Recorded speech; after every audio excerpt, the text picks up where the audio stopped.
Yeah. Okay. So thank you all for joining us this afternoon. My name is Gabriel Helmy. I'm the founder and CEO of the Capacity Specialists. We are a learning and performance firm based in Cambodia, but we have done work outside of Cambodia as well. So very nice to have you all here. Thank you for spending some of your Friday afternoon with us. We are going to be learning some insights about how organizations can digitize one of their most valuable resources. We will have roughly 1 hour for the main session, and we can extend it if we have many questions. So as an introduction, we are also joined, of course, and I'm saving a longer introduction for Laurie shortly, but we of course are joined by Laurie, who is joining us from the UK. So thank you for joining.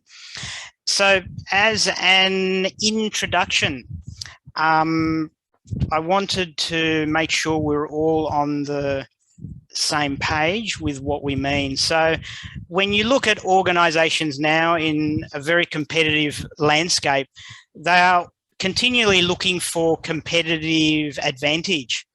And one of these advantages is the internal knowledge within an organization, or also known as the tacit knowledge, and how effective they are at converting that or being able to transfer that from one area of the organization to another. Just to share a bit more in case the term of tacit knowledge is new for some of the participants here. Basically, as I said, it is the knowledge in an organization that is not very easily seen. Yep. So, for example, you can see it's people's individual skills, their experience, their ideas, their intuition, their values. So, all of the soft things that are very often hard to put on paper.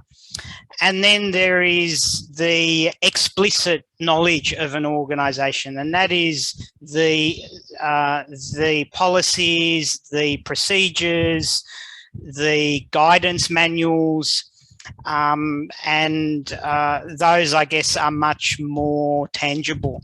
So it's not an easy thing for organizations to know how to transfer this.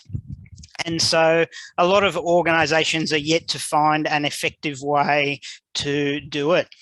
So a lot of organizations focus on either training their people in a classroom or online. So they use this as the pathway to transfer the tacit knowledge from their more experienced employees to their lesser experienced ones.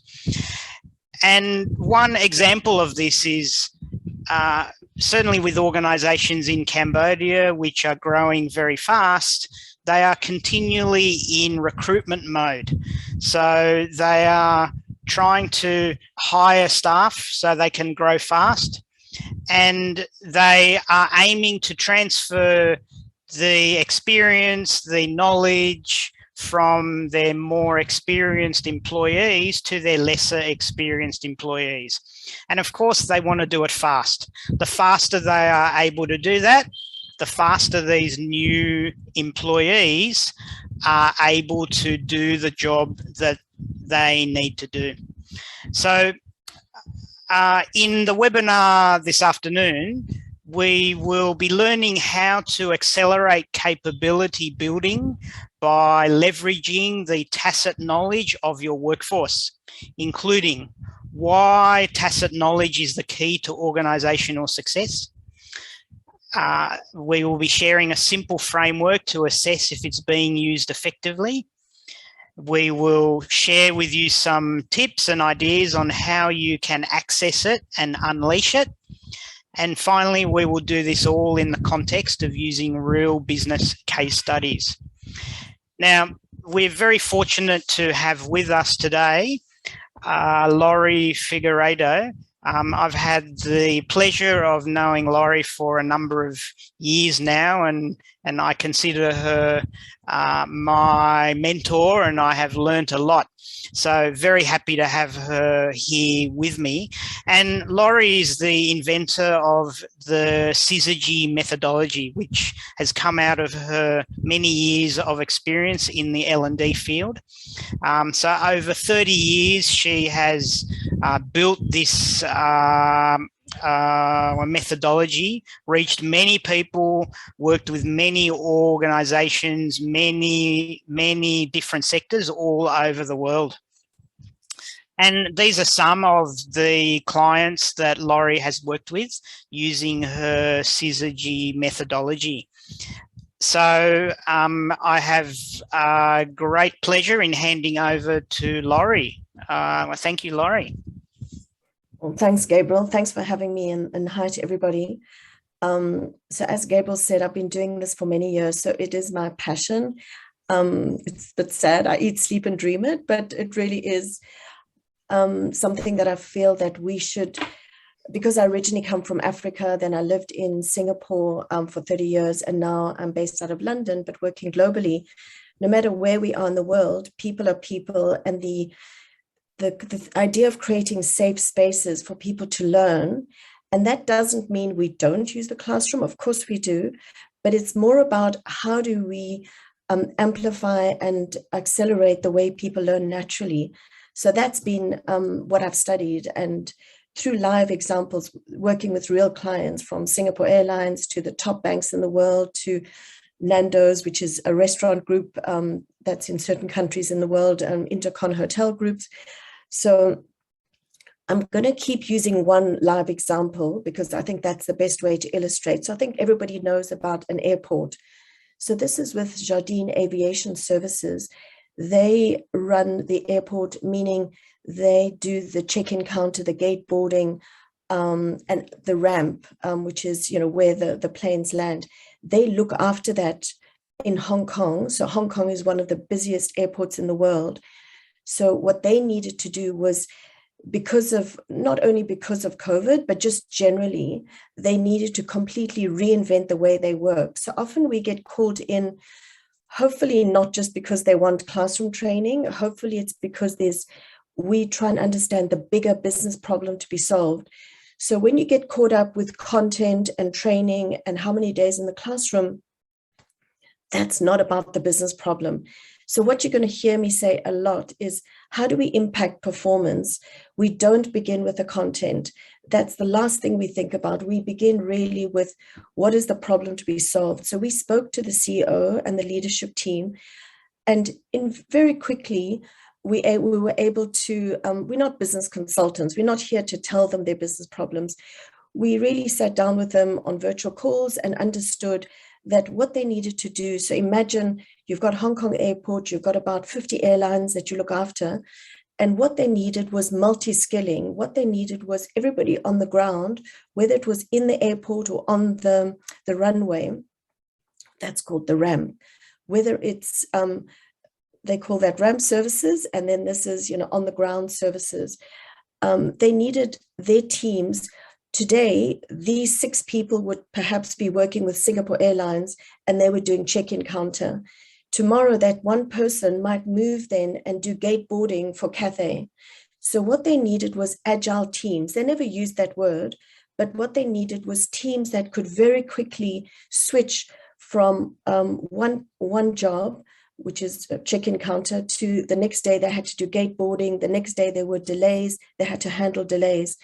So everybody needed to be trained on the entire operation at the airport. So everybody needed to be multi-skilled. And what that was going to do was really drive business results. It was going to make the organization far more profitable, and it was going to help them to redeploy their resources on a daily basis with confidence. So that was the business problem. So we always try and begin with a problem to be solved. So what we did was we found the internal subject matter experts, and over 3 months, they identified and they partnered with a learning person and a subject matter expert. So if I'm an expert, I know how to do gateboarding. I've been doing it. I really have good results. I get good customer feedback. So we worked with 6 teams and we taught them how to design learning, because many of them were trainers in the classroom from the learning function, or they were experts from the field. We combined the two, the classroom trainers and the experts from the field, and together we took all the knowledge in their heads and in the training manuals, and we digitized it. They had a learning experience platform, so they had a modern day LMS. And on this platform, we took all their knowledge and we created these very practical job aids. So over 3 months, we were able to create 285 resources. It was 32 hours worth of learning, but that learning was taken from their heads and training materials and digitized and put on a platform that anybody from anywhere could access 24/7. They didn't have to wait for the classroom. But we didn't do only that, because some people will say, oh, digitize everything. What we did, we combined it with social learning. So they still had learning as a team and action learning where they would apply the learning. And if I learned how to do the check-in counter process from the digital tools, I then had to work with my team to practice it. So that's action learning. I practiced it on the job, and my team and my coach would observe me and give me feedback until I demonstrated that I can do the job well. So we had an assessment process. So it's very, very, very basic. For me, the future is going back to the basics, but then leveraging technology to make it more scalable and sustainable. So in 3 months, we took entire body of knowledge that anybody needs at the airport, was inside the airport or on the ramp, and we were able to not only digitize it and make it available in one place, but we also supported it with social action learning. I'll keep using this case study. So Gabriel, if you can move to the next slide. So I just, so this is really a way that organizations can get more value, I guess, from their human, or from their human resources, because it sounds like with the multi-skilling, then you are really able to move them around and find out also what people are good at. Exactly. And it really, we did the same thing with Standard Chartered Bank. We've done the same thing with Singapore Airlines. And it just made people very proud, because even the new hires would come in and they knew that it had been developed not by some training expert, but it had been created by a practitioner, like a real person that knows the real job. So it really built the confidence. So even when we started working with this team, they were very shaky, and many of them, English was not their first language, and they'd never done any kind of learning design themselves. They've only stood up and delivered, or they were doing the job. But when they came and worked together, it really built the confidence of the team that we worked with, but also the credibility of the learning was much higher, because it was built by the people that know how to do the job, not external experts that perhaps don't understand the context. So, and I'll explain more about that. Yeah, but it really had positive effects as well. Great. Okay, so these are the benefits. I'll keep it short because we can share the slides with you. But basically, the leaders and teams that really co-create the solution, with us, and you can do this on your own. So clearly, we can work with you and help you to accelerate what you do. But whatever I'm sharing is tips and tricks that you can do yourself. But these are the people that know their learning is relevant, and they know how to improve performance. So they knew exactly what were the things that you needed to know for check-in on a day-to-day basis. So we would look at the 6 things that you needed for check-in counter to make it smooth, to make it safe, and also to create a great customer experience. So they know better than any of us. And then they feel more motivated, whether it's the people that created it, but also the audience. We found the engagement was much higher than content created by the learning function alone. And also it allows people to experiment. So even as they capture their knowledge and they started creating the videos and sharing how you greet customers, how you tie the knot to hold down the ladders, when there's wind at the airport, whatever they did, they actually, that in itself, they started improving the way they did it because they wanted to show the best way to do something. So it also encouraged that kind of ongoing sharing and learning. So as an organization, the biggest value is that you create learning with a clear impact on business and people performance, because we design for impact, we don't design for content. And also the development of the learning and the learning itself, it took less time and less money. They were able to shut down classroom training completely, but they still did coaching on the job. So we're not throwing out the trainers, the coaches, but we shift them to on-the-job kind of coaching. And then the solution, because it's digitized and because it's contextualized into the job, it's much more scalable. So we've designed things that we tried it like at one airport for Singapore Airlines. And in the end, we scaled it to 70 airports. Within a month, we were able to scale. Standard Chartered Bank, where they've got over 30, 40 countries, whatever we designed, we could scale it. And then the countries ran it themselves. It's sustainable. Mm. Yeah. So it sounds like a much more efficient way too, because you don't waste on spending time to support people to learn things that they don't need, because this is directly from people who do the job, what you need to do the job well, and it's just we're focused on that. Exactly. Okay.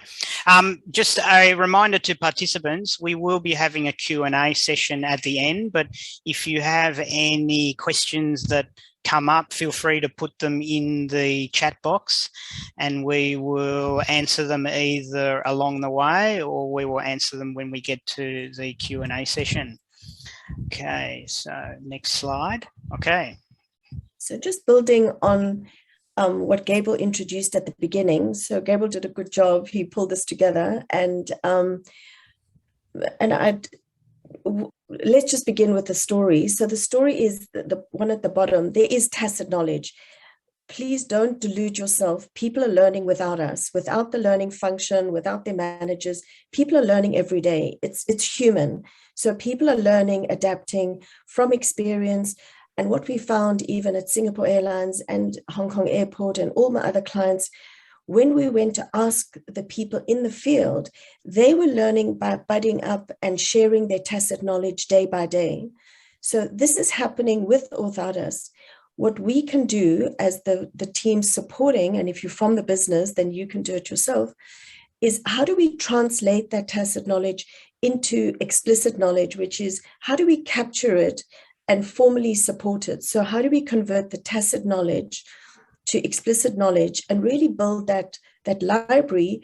But more than that, we build experiences. So right now we can begin, and we'll talk a bit more about it, but with the idea to improve performance. So it's got to be very targeted. It's not create content and slap it on a website. And it's not, it's very targeted to predefined outcomes. Gabriel, we can move on. Yeah. So if you think about it, using the iceberg idea, we can shift all this knowledge in our heads, in materials, wherever it is, and build it up. And nowadays with the learning platforms that exist, or whether it's a portal or you've got a learning experience platform, which I can explain what that is later, because that also has AI. So technology has advanced. So no matter what platform, you have the opportunity to take the tacit knowledge, convert it into whether it's videos or job aids or guides or even policies. But how do you capture that and digitize the knowledge in the organization and your content from your classroom? And then, but however, don't forget to combine it with your action learning, which is learning by doing in the workplace, and also team-based learning, social learning. So that's really what we recommend, that this is a very simple formula. And I can bet you that each one of you, if you think about what's happening in your company, you're more than likely doing some of this already. And you might be doing it all. And good on you, and we'd love to hear from you. But it's about systems thinking. It's how do you bring all this together, the natural way we learn, the tacit knowledge, we enable and support this informal learning, we formalize it and support action learning, social learning, which is happening naturally. And then we combine it with digital learning. And when you've got all three, and when it's designed with clear behavioral outcomes, then that's the difference. So we just have a question here, which is, so the difference between tacit knowledge is knowledge. So let's take Hong Kong Airport. The whole team, they had knowledge in their heads, and also in that they had been doing check-in counter over and over again, and they were very confident on how to do it, and they knew all the tricks and the challenges with the systems or the typical customers. So that's tacit knowledge. You can't really see it. However, explicit knowledge is when you've taken that knowledge, and for example, we did a video of a person welcoming and greeting a customer. So that becomes explicit knowledge. We've taken that knowledge and created a resource. So, so whether it's a video of someone demonstrating how to greet and how to engage with a customer at the check-in counter, or it could be a job aid that's been digitized, because it's just a PDF with an infographic explaining the steps, but it's available on the platform. So it's digital. So we've taken tacit knowledge in someone's head, and we've created a resource. So that's the only difference, is how do you take the knowledge and turn it into a resource that if it's put on a platform online, anyone can see it. So what we had is, 10,000 people at the airport, the staff, anyone can see that knowledge. And it's whether you at the Singapore Airlines counter in Hong Kong or in China or in Cambodia, anyone can see that explicit knowledge. It's been taken out of someone's head, and it is now a video or a job aid. So I hope that clarifies. Okay, Gabriel? Yep, great. Just a question, Laura, you've mentioned social learning a few times. Who would you suggest are the best people to be involved in that social learning? Sure, there is the person who learns, but who should make up the supporting team for that? So if you look at a natural working team, so for example, today, my social learning team is the team that's on duty, and together we're doing the check-in counter and the gate boarding. So we're the team that are a natural working team, and we have to work together. It's already there. We don't have to go and pick people and choose them, put them in a classroom. We don't need to do that. We need to shift our energy from the classroom to learning at the time and the place of need. So if we meet people where they are, so if there's a team that's working today, they're doing check-in counter and gate boarding, they're on the same shift. Then tomorrow there's another team and they're doing check-in counter and gate boarding for, Cathay Pacific, for example. The next day, that same person might be in a different team for Singapore Airlines. So the social learning is learn about your business, go and meet people. So what we did was we worked with the actual teams that did gate boarding. We literally worked with them, and we found out that they work at different shifts. We found out about their day. We found out how they normally help each other, and they were learning anyway, but they never had the same job aids to share. So social learning is go to the workplace where the job needs to be done and find out who's that learning team that has to naturally work together. Okay. Clear. Thank you. Okay, so changing the slides. Okay. So clearly, when you see this framework, it's 5 Ps. So I don't want you to feel like we disempowering you by saying, oh no, the only time you can use this framework is you've talked to me. That's not the truth. The truth is, as I worked with many organizations, I've worked in the townships in South Africa in very, very poor environments. And we worked with the NGOs, the community organizations. I've also worked with private banking globally, the top private bankers in the world. I've also worked with airlines, with hotels, with airports, with accountants. It doesn't matter. What I found was that when learning works, when learning truly impacts performance, there's always 5 things. So in your mind, you can just take this picture and keep it in your mind for your own environment. And you can say, who are the right people that need to come together? Which is the learning team that I should be working with to solve this particular problem, which is number 2, your shared purpose. What is the big problem, the breakthrough goals that you're trying to solve? Is it sales? Is it service? Is it employee retention? What is the business problem to be solved? And what does everybody need to, by role, achieve, which is the results? What do they need to do, the behaviors? And what do they need to learn? We often just begin with learn and we teach people stuff without having any idea what they need to do, what they need to achieve, and therefore the business performance they want to impact. So I'll talk a bit more about this one because it's really important. This is the missing link that when I look at most organizations or trainers, instructional designers, subject matter expert, they miss this one. So number 1 is get the right people together to learn. Make sure that there's you very clear and everybody involved is very clear on what is that shared purpose. Then what are the guiding principles? So for example, when we worked with Dell all over the world, the computer company, particularly in Asia, they're very, very young. So we needed to create a very fun, engaging kind of design. Of course, we always want the design. These are the design principles. We always want it to be engaging. It's got to be meaningful. It's got to be relevant. But there might be other things. So in some environments, you've really got to make sure that it's very light. Salespeople don't have patience.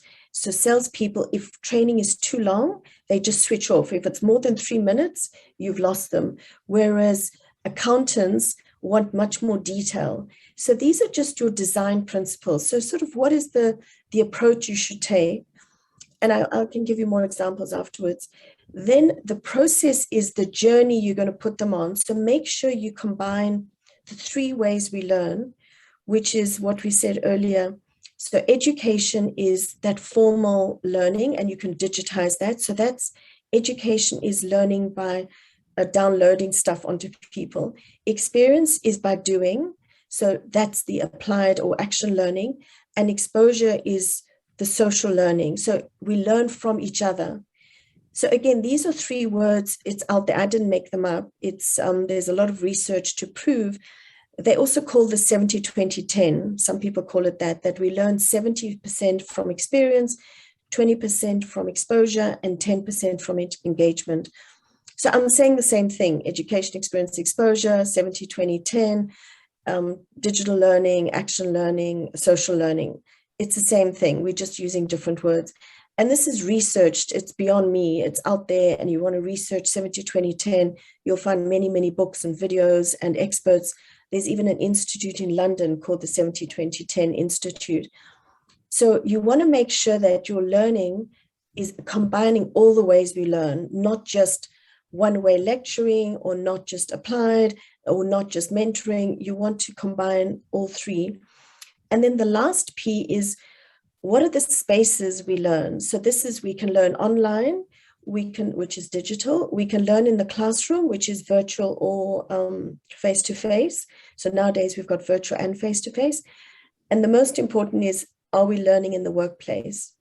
So I'm going to stop there and just say, this is just a mental picture that you can keep in mind whenever you're trying to design learning to make sure it impacts performance.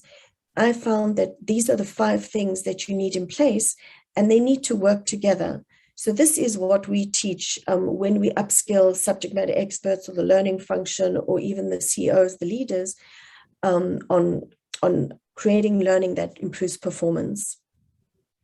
Okay, great. So it's quite a simple model, but I guess it's been put in place over your many years of experience. Can you share just a bit about how you came up with that? Honestly, it was just trial and error, and every time, because imagine doing this for more than 30 years. So I started off actually in nursery schools with very small children, and I started noticing when learning works in any organization. An organization can be an NGO, can be a government. So I've worked with the Singapore government, Botswana government, I've worked with governments, I've worked with nursery schools, with education institutions, universities. I just observed every time I finished, I would look back and say, okay, why did that work? Or why did that not work? And I started seeing a pattern. And I love alliteration, which means the first letter is always the same. So I love the fact that it's people, purpose, principles, process, platforms, and all this improves performance, which is the sixth P. So Gabriel, honestly, it was just trial and error. And every time being agile, me and my team would look back and say, okay, what were the elements? And we call those enablers. I mean, I stole that word from the tech world because they talk about the enablers. So technology is an enabler. So how do we make sure all these enablers work together? And that's, I honestly just learned it through practice and through experience and exposure. And I also did a lot on the subject. Great. I'm not sure where that feedback is coming from, but thank you for sharing the insight, Laurie. Okay, so next slide. So again, I want to leave you with pictures in your mind. So I really am a big believer in metacognition. So there's a word in psychology, metacognition, which means very simply, think about your own thinking. So if you can picture, how do you think about learning? This is the way we think about learning. So we think about back to the purpose and the people, the first two Ps, that we notice that when you work and learn and adapt together every day, that's actually a really important life skill and a future skill. So we're seeing more and more with companies, we can't teach everybody everything about their job because their job is changing so quickly. But if we can help them to be agile and to learn and adapt every single day, this picture here in front of you is what it looks like. So if we had to describe it visually as an infographic, this is it. So what you would have is at the top right-hand corner is the organization performance, which is what are your goals? So what are the hard KPIs or even soft KPIs that you want to achieve? So if I take Nando's, which is a restaurant group that's in certain parts of the world, their breakthrough goals was they want to do very simply improve compliments, reduce complaints, and just create a memorable experience. So it's a restaurant, increase compliments, reduce complaints, and create a unique, memorable experience. So that was the common goals, was very, very simple. And that's systems thinking, when you just keep everybody focused on that. So if you come to the back of this chain, the person, so all these circles are different target groups. So the person right at the back is the CEO. So we worked with the CEO and we looked at what must she achieve, what must she do, what must she learn. So she had a picture in her mind that for the next 3-6 months, what was she going to achieve, do, and learn? And it was on one piece of paper, literally. And on one piece of paper, she, as the CEO for Nando's, this was Singapore and Malaysia, what was she going to achieve, do, and learn? The next group was the regional support people that looked after the central team that looked after Singapore, Malaysia. They had like 20 restaurants. What did they need to achieve, do, learn? The next group was the restaurant managers. If I go up this chain, what do they need to achieve, do, learn? And then the front line, we created a one-pager for the hostess that met the guests, we created Achieve, Do, Learn, a one-pager for the waitresses and the waiters. And so everybody, at the end of the day, before we even started the learning experiences and the process, everybody had a clear idea of their role. So role clarity is, to me, the biggest problem right now in the world. People are not clear what you want from them. But if you can give people one piece of paper, you may not need any training at all. Because honestly, do we need to teach people how to smile? It's ridiculous that we teach people how to smile. We know how to smile. I just don't realize that actually in a restaurant, when the guest is walking towards me, part of my job is to really achieve as the hostess meeting the guest, whether I'm Singapore Airlines, Hong Kong Airport, or at Nando's, the restaurant, the hostess, that as the guest walks towards me, my job is to make them feel welcome. That's what I have to achieve. So once I know that, that's what I have to achieve. Okay, what do I need to do? So what I need to do is I need to greet and smile. I need to then explain how long the queue is, and then I have to guide them to the table. So that's the do. And then all the learn should be in service, should be supporting that. So if you imagine a table like that, I've got the achieve here, I've got what you need to do. And next to every do, I just get you to practice it. Because we even worked with, in the private banking lounges, the ladies that serve tea and are there to support the guests in the private banking lounge for the banks, or whether it's Singapore Airlines first class lounge. We just explained to the helpers there that their job was to make the guests feel welcome. Once we told them that, actually, they naturally knew what to do. We didn't have to train them, because they said, yeah, I know how to do that. I have my guests coming to my house all the time. That's why I like this job, because I like to make people feel welcome. And, they might have been ex-housewives or whatever. So I think we spend too much time training content instead of achieving role clarity. And once you're clear on your role, the training becomes only those more technical things that you need. I'll stop there. No, it's a good point, and it reminds me a bit of how the millennials and how the younger generation like to be led now. Yeah, it's more about they want to understand what is expected of them, and then they. So in my view, I think the young people of today are faster learners than we were when we were young. Yeah.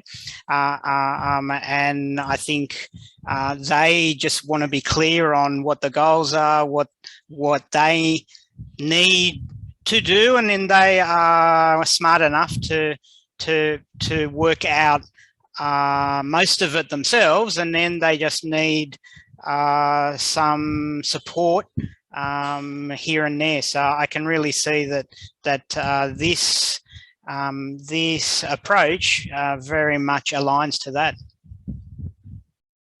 Exactly. And I think then that's where the social learning. So even if I didn't quite get it, and maybe English is not my first language, so maybe I didn't quite understand exactly what's expected, but then that's where you've got the digital learning, where everything is documented and is available, which is that explicit knowledge.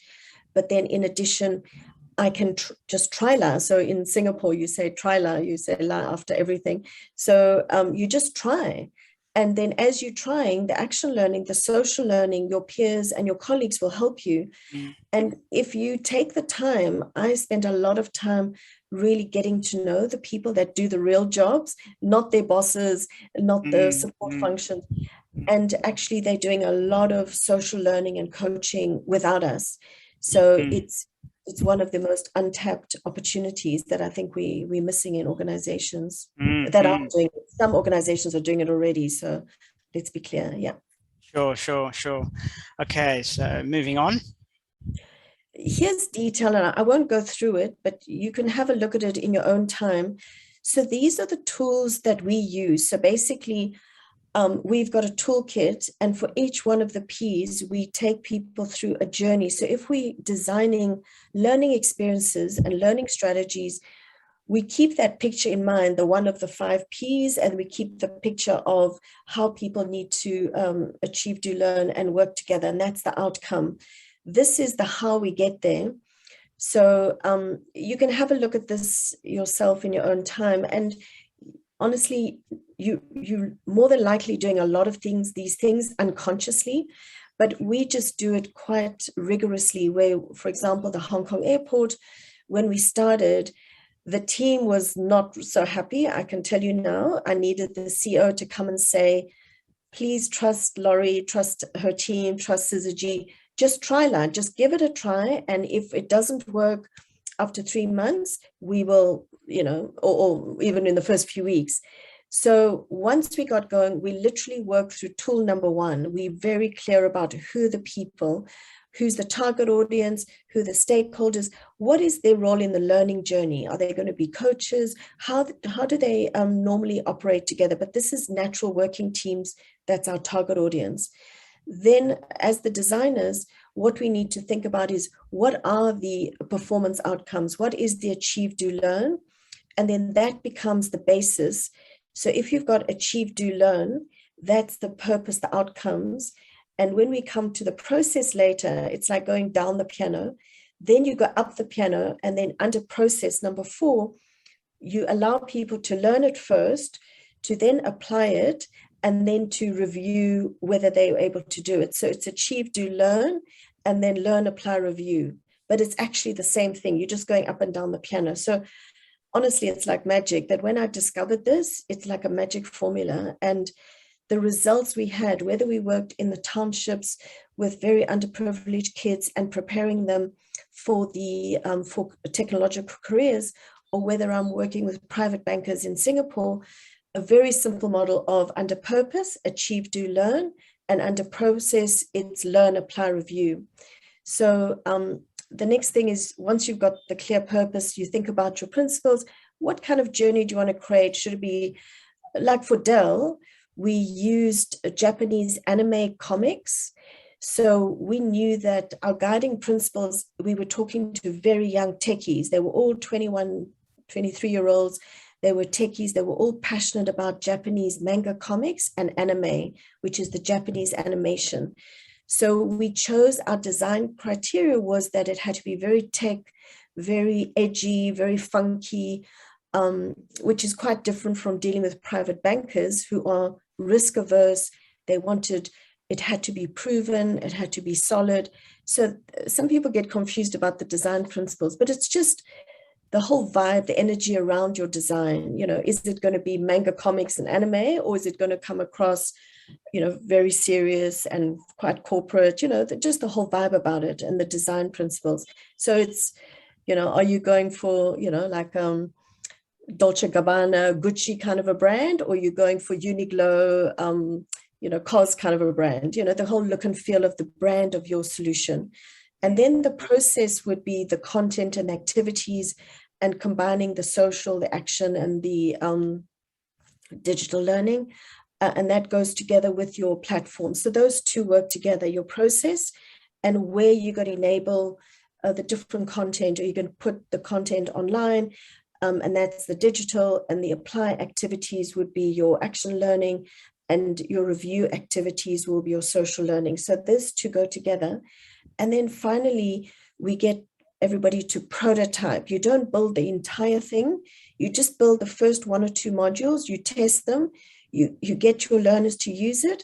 And then if it's working well, then you continue and you create the entire curriculum. So I'll stop there. Okay. So this is like a bit of a roadmap. If people want to try it themselves, this is kind of what the pathway is, yeah? Is that right? Exactly. Yeah. Okay, great. Let me pause for a moment and just ask if there are any questions. Please just put them into the chat box and we will get to them. Okay, so, well, thank you, Laurie. We are at the Q&A stage. So as we don't have any questions in the chat box, can I just ask a couple, and then I will open it up to the field. So the goal, of course, is to convert the tacit knowledge to explicit knowledge. How can you tell, or how can an organisation tell if they have been successful in this? Well, as we saw, because we're very clear on the people and purpose, so because we've got very clear KPIs, so with Nando's, as an example, because that's a restaurant, the KPI was more compliments, less complaints, and the feedback from customers was that the experience was unique and they actually increased sales. Because we predefined those outcomes in the design, we were able to then predefine. So you sort of start here, you target where do you want to be, you create the learning, and you keep coming back to assess, are the right things going up, and the compliments are going up, but the complaints are coming down, and the customer experience feedback as being unique and memorable has gone up. You've got to predefine that as part of your people and purpose. So that all along the way, as you test, as you roll out, and as you continue running these solutions, you've got to have something. What does winning the race look like? So you have to preset those outcomes and very clear business performance outcomes and people performance outcomes. So I'll just introduce the concept of, there's the lagging indicators, which are the compliments went up, but the complaints went down. So those are the lagging, those are the hard KPIs. But the soft KPIs was, we found that when the, which is called the leading indicators, when the coaches and the action learning was working in a restaurant, we noticed there was a correlation. The more there was action learning, social learning, digital learning in the restaurants, the more they, so these are the leading indicators. So you want to keep track of which restaurant is actually doing this learning solution. And we found that the two matched together. As this went up, this went up. Whereas the restaurants that weren't bothering to do the learning and they hadn't started, their numbers were not moving. If anything, they were coming down.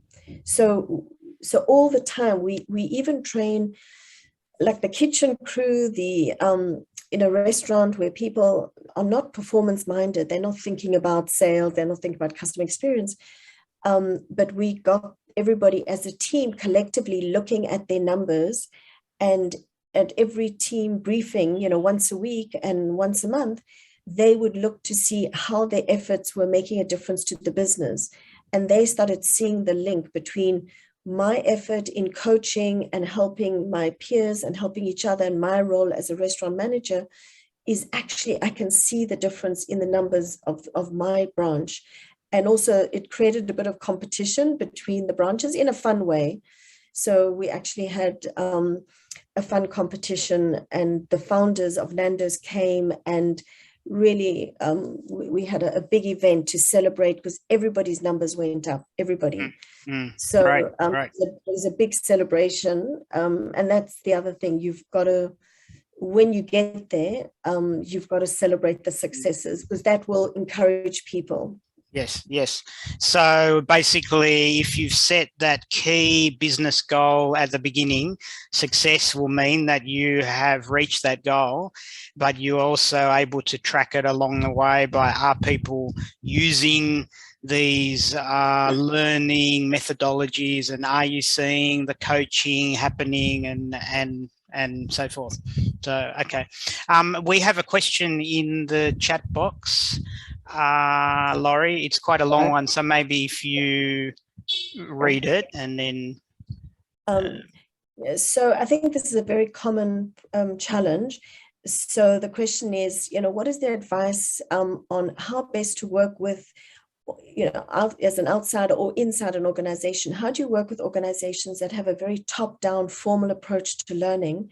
So how can we enable them to embrace, people are learning without us, and also social action learning? So if you had to ask me, that is the biggest challenge, when even our peers in the learning space, or, the leaders, they always ask me, what is the biggest challenge? It's not the learners. I can tell you now, because people say, oh, people don't want to learn, and they have all these problems, or people don't want to go on digital. that's not the truth. The learners, they're learning without us. And when you come and formally support their informal learning, they really love it and they really step up. So the biggest challenge is not the learners and shifting a learning culture to be much more work-based. I've never had resistance from the learners and the business itself. The challenge often comes from the leaders or the learning function or HR. So those are the ones that I've realized, even me in my career, I've had to spend more time convincing them of the benefit. So the best way to sell them the idea is, and to win them over, is to offer to do a minimal viable product. In other words, offer just to do a small experiment. Because if you say to them, let's change the whole strategy, let's redo everything, they're going to run a mile and they don't believe you anyway. But if you say to them, okay, give me a real business problem. So let's say the problem is sales. Give me a real problem. Let's not train everything around sales. Let's just solve the front of the sales cycle, which is how to generate leads and how to get the right deals in the cycle. So one is offer to do a prototype or a minimal viable product, shrink the project, make it much more smaller and tangible, get them to agree to experiment, but experiment on a very concrete business area that they can see the difference. And then from there, you start getting the partnership with the learning function, with the business itself, with the frontline, with the leaders in the business. And they normally will try something small. So the budget will be smaller, the risk is smaller, the likelihood of success is bigger. So in fact, what happened with Nando's, which is this restaurant group, they do grilled chicken. And it's a very cool brand from South Africa, so I really wanted to work with them. And the CEO for Singapore, Malaysia, when I went to speak to her, I tried to change the whole of Nando's and I was going to change her learning culture. I was blah, blah, blah, I was big picture. And she just like, whoa, you know. So I realized I went in too big. So I called her back and I said, would you give me a second chance? Can we meet again? And can I listen to your real problem? And then can I solve one small problem for you? She said, sure. I mean, it doesn't cost me anything. Come, you know, I'm in Singapore next week. Let's meet up. And we shrank the challenge. We had a real problem to solve. We did it in a small way. And that was the beginning of a 3-year project with her. But it's because I was able to shrink it, make it very targeted to impact a business problem. And it wasn't high risk in terms of time and money. So this is something I learned again from the tech world nowadays. When they build a platform, in the old days, they would have built something over 3-4 years. Now, if you learn from human-centered design, from agile, from technology development, and I worked a lot with software development lifecycle with the techies in the banks, and from HP and Dell, and they taught me that is solve a real problem, make it very targeted, and it's just go slow and shrink the problem. So I think that's the only way to try learn. And then of course, if they won't even give you that chance to do that, then it's going to be quite challenging to convert them. Danielle, does that make sense? Okay, thanks. Thank you. So please keep the questions coming. Laurie, if organisations do need help, you have helped quite a lot of organisations. Can you share a bit about what that help would look like, what the approach would be? Yeah, and it's also something some of you, with experience or that want to try learn, you could even just try it yourself. But the way we journey with organizations, and I'm suggesting you could even do it yourself with your organization or your customers, is you begin with a scoping session. So as an organization, again, as you can see, I love things with like 3 T's or alliteration, I think that's what it's called in English. But the first thing is you want to understand who the teams that you should be working with as a minimal viable product. So as a small prototype, who the teams, what is the theme? What are the business problems or projects that you want to solve? It could be an opportunity as well, not just a problem, but an opportunity. And what is their timeline? So you want to just get a sense of the sandbox, which is a word they use in technology. You don't want to, boil the ocean. You don't want to change the whole company, but what is that sandbox? Who are the teams that you want to reach? What is the theme or the shared purpose or the problem to be solved? And what is the timeline?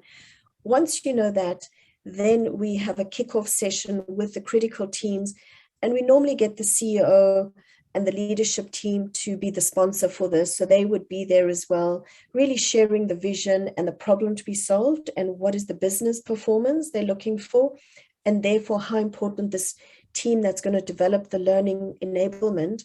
So it's not training, it's really learning solutions. And more important, it's learning experiences that we're creating. So as we meet as a team, we set our ground rules. We agree that we ourselves will use action learning. We ourselves will use social learning. So we practice what we preach. So with the subject matter experts like Hong Kong Airport, we had 6 teams, and each team had 2 or 3 people in each team. And we worked with them, and we worked through each one of the Ps. So we turned all those things that we shared earlier in the earlier slide, and we worked them and guided them through each of the Ps. So we designed who the people, what's the purpose. Then we decided what is the guiding principles. Then we started mapping out the process, and we started storyboarding the entire, so we just used PowerPoint and we storyboarded the entire journey. And then for platforms, we started pulling out what goes on digital, what's going to be the action learning activities, what is the social learning. And then we built a prototype and we tested and got feedback. And from there, we learned the successes and we planned the next cycle. So if you see the visual at the bottom, if we go to the next slide, this is just how we do it is, again, for every one of the habits. So imagine those 5 Ps. Each tool for us is a habit. It's just a good way of thinking about learning, and it's a good learning design habit. So the way we would teach each habit is we've got a platform and we've got the videos, the explainer videos, which explain each one of the tools. And so you would learn that tool on, for example, how to define the achieve, do, learn, and how to define the purpose. You would learn that tool. You would then apply it. So the teams would go out and apply the purpose tools on the actual project, the solution they were designing. And then we would come back, and every week we would have social learning, and we would discuss, look at the actual work. So by the end, we came up with a very powerful solution. The first few weeks, it takes people a while because they still want to go back to, why can't we just do this in the classroom and I just lecture and it's done? But by the end, they really were excited, and the CEO and the head of the learning and the head of HR and of operations, they were super, super excited about what we created. And even when we worked with the Bank Negara, which is Malaysia, the Central Bank of Malaysia, we had the top senior executives from the bank of the government Bank of Malaysia. And we actually allowed, and we did the same thing, all our projects, the teams will showcase their solution on a webinar. And we had a bit like a red carpet award ceremony. And we actually got the teams to showcase the solution they'd come up with to the senior leadership, and also the results that it was delivering when it was deployed. And the success rate has been, exceptionally high, that not only the team that developed it learned a lot, but it also changed the way they work with each other. They started working more agile. And then also when they deployed it, it made learning far more agile and far more adaptive, and teams even themselves started adding their own videos and their own best practices, the better way to do this. So they would create a bit of a competition of how I can even do it better. So I'll stop there because the way we learn is the way we teach our tools, is way we suggest any topic can be taught. And we've done it with very complex topics, from how to do investment banking in a global world. And if you're a top private banker dealing with a high net worth customers, how do you do investment banking? And we use this methodology to design the curriculum for investment bankers, all the way down to you the wait or the hostess at a restaurant. So it's just the way we learn naturally. So this is how we journey with clients, and you can use it yourself as well. Great. And I guess, once that change starts, it cascades, and as you said, it adds to the engagement level, and just it would have the effect of being able to really have quite a positive transformation for organizations. There is another two-part question in the chat box from Alexis. Thank you, Alexis, for the question. So so the question is, do you find certain mediums of learning and tacit knowledge are easier or harder to access, implement in certain industries, sectors, or levels within organizations? So mediums, do we rather use, videos? Is this a delivery mechanism? So is it, so I'm going to go answer it the other way around. The most popular format, I'm talking about digital now. Let's talk about digital. The most popular digital format is definitely video. So what we find is, if we've created a library of content, the ones that are most popular are videos, and also the ones that are most popular are the ones that have been created by the internal experts. So those are the most popular. So if people know that they've been created by the top performers in the company and the people that know their job, or even the CEO or the leadership, those get the most hits. So those are the ones that are consumed the most. So videos are very popular, but also the second one would be the simpler format. So for example, what we found was, when we tested, when we had very complex 20 slides, never ending, they weren't very popular. But if we took some knowledge, like check-in counter at the airport, these are the 6 steps. It was just one infographic. So I would say the next most popular, and they're hard to create because you have to think a lot to create them, because it's far easier to create 20-page PowerPoint slide. But when the subject matter expert for check-in counter looked at the 20 slides, we worked with them to help them turn it into a 1-page job aid, an infographic. And they actually did either as a checklist, or they did it as an infographic showing the different steps of check-in.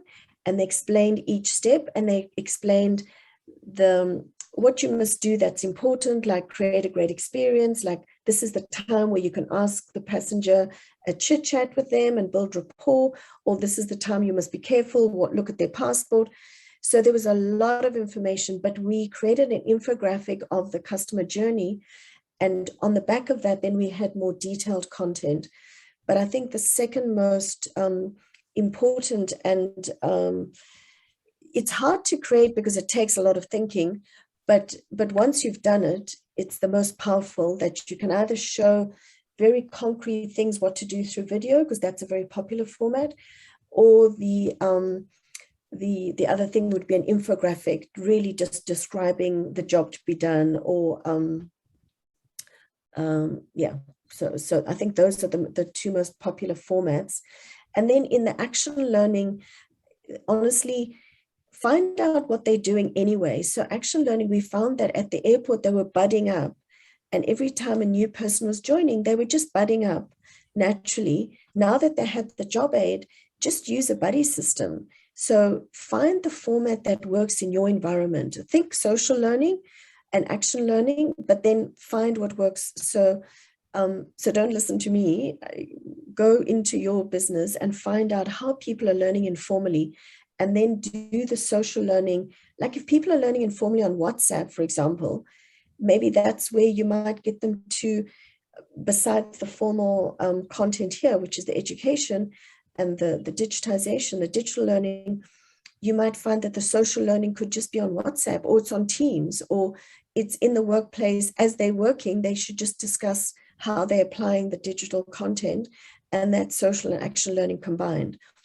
So that's the different, and I don't really find, as the question asks, if the different industry or the sectors or levels, of course, we've worked with leadership, but leadership is the same. I might not need a checklist on how to do. So it's either a physical action, which is check in counter, I need to do this, do that, or it's a mental action. So for leadership, for example, at a different level, these are frontline, this is leaders, the action might be when you're faced with a complex problem, this is the mental action. So the actions could be mental, but they can still be a checklist. So I think we make things far more complicated than what they are, because we say different cultures learn differently, different sectors, different levels. People are people, and no matter where you are, it's either a physical action or a mental action. That's the only difference. But actually, social learning, action learning, digital learning works still. And then, and that's exactly the second question is, this can be very confusing because you might have to train the entire organization. So that's, again, for yourself, help yourself by looking, like for Singapore Airlines, we looked at the entire organization and we said, where do we begin? Let's begin with the front line. Let's begin with where it counts. And in that case, let's just focus on the front line and let's get all the curriculum for the front line correct. Then we moved up to their supervisors. Then we moved up to the leaders. So we actually had 4 levels of development, but we began with the front line because there was immediate things we could do. There were new systems, there was new customer experience that they were creating. So we worked this way, but we took one journey at a time. But by the end, the curriculum covered all 4. In DBS, which is the bank, a digital bank, which is now, it was a government bank, but it is now the top bank in Asia in digitization, in digital banking, called DBS. We went the other way.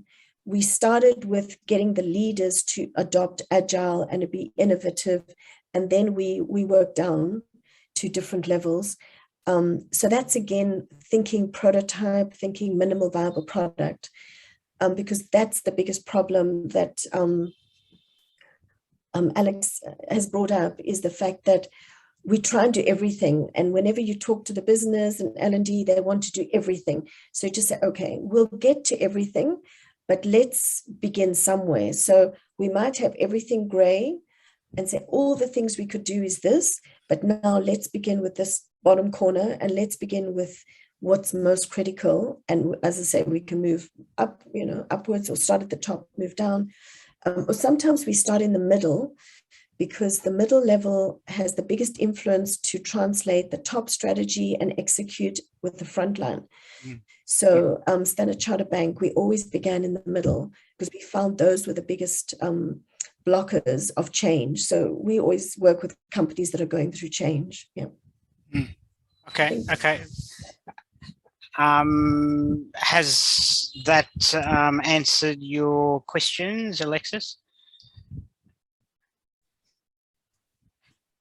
Yep, great. So I'm just going to cut in here quickly, Laurie. Just for participants, we will be sharing the slides with you. We just ask that if you can complete a feedback form for us. So there's a link now in the chat to fill out a feedback form.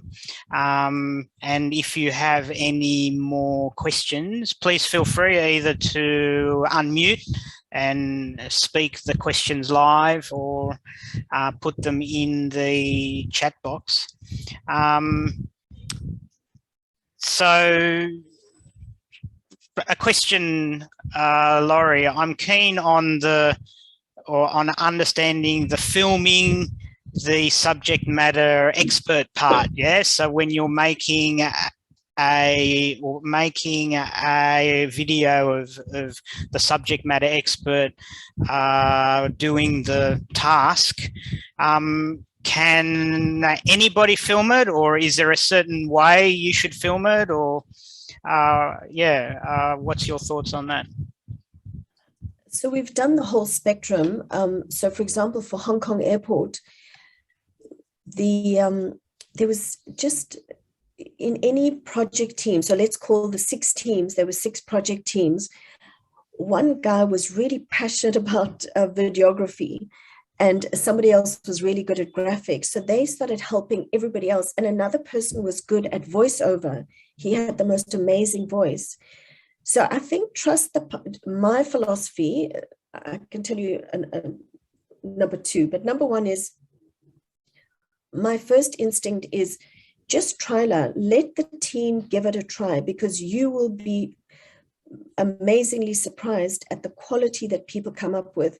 As long as you give them some pointers, and they're very simple pointers with video. Voice is the most important. Even if the camera jumps a little bit, people are okay with it because everyone's sharing on TikTok and what have you. But the voice must be very clear. So just be sure that there's no noise, and that you've tested and tested until the voice is very clear. So when you're interviewing or someone's demonstrating, that the voice is clear, and just make sure the setup, just clear everything out of the way. Don't make it like, cluttered. So there's a couple of pointers, which if you YouTube it, you'll find out on how to do good videos. There are lots of videos about how to make videos. So my instinct is, let the team, and iPhone cameras nowadays, iPhone, but frankly, it could be Samsung, but our phones, the cameras, the videos there are excellent, and everyone's doing amazing stuff on social media. So let the team try first, and especially, so for example, Hong Kong Airport, there's certain knots that if you're on the ramp, there's certain knots that you need to be able to do to secure things. So for example, when there's wind, you've got to secure the certain ladders that are sitting outside or whatever, and there's a particular knot. And the team did an amazing video, far better than any, the cost of a production house would have done. And the guy he made sure that his nails were done, his hands were nice, and wow. And he had put cream on and all that. And these are blue collar workers, and they did such a great job to film how to do the knots. And he used his voice to explain, and we helped him, and he did the script. So option number 1 is if you can get the team to do themselves. However, with other clients, what they've done is they've made available the videographer and a production and editing team.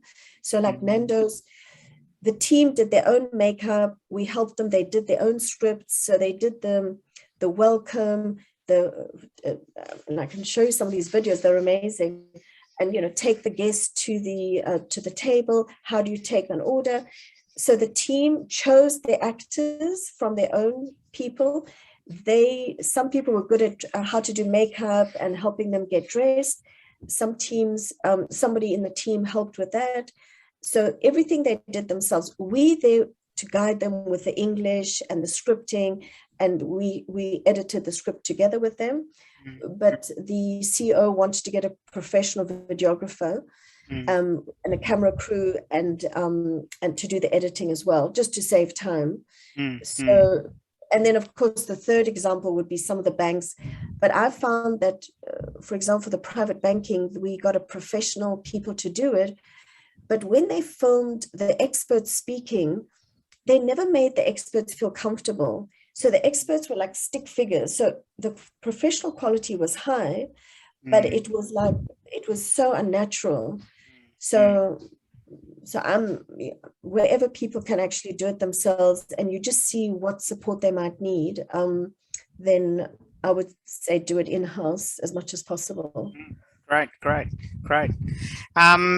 So we are coming to an end. I'm not seeing any more questions in the chat box. So thank you so much Laurie, for sharing those insights with us.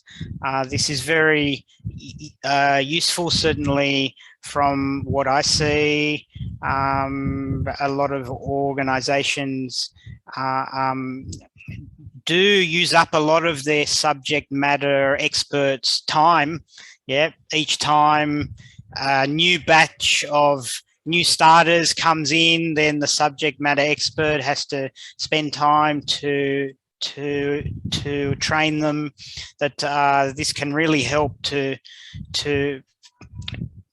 make the internal learning process much more efficient and also much more effective. So thank you for sharing.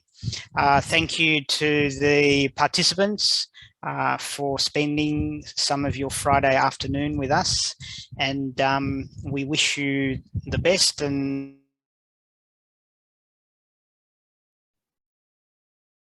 yeah, so thanks from me as well. Thanks, Gabriel, for having me. So it was great. So I'm always open for questions. If anyone wants to ask any other questions by email, just let me know. So thanks, Gabriel.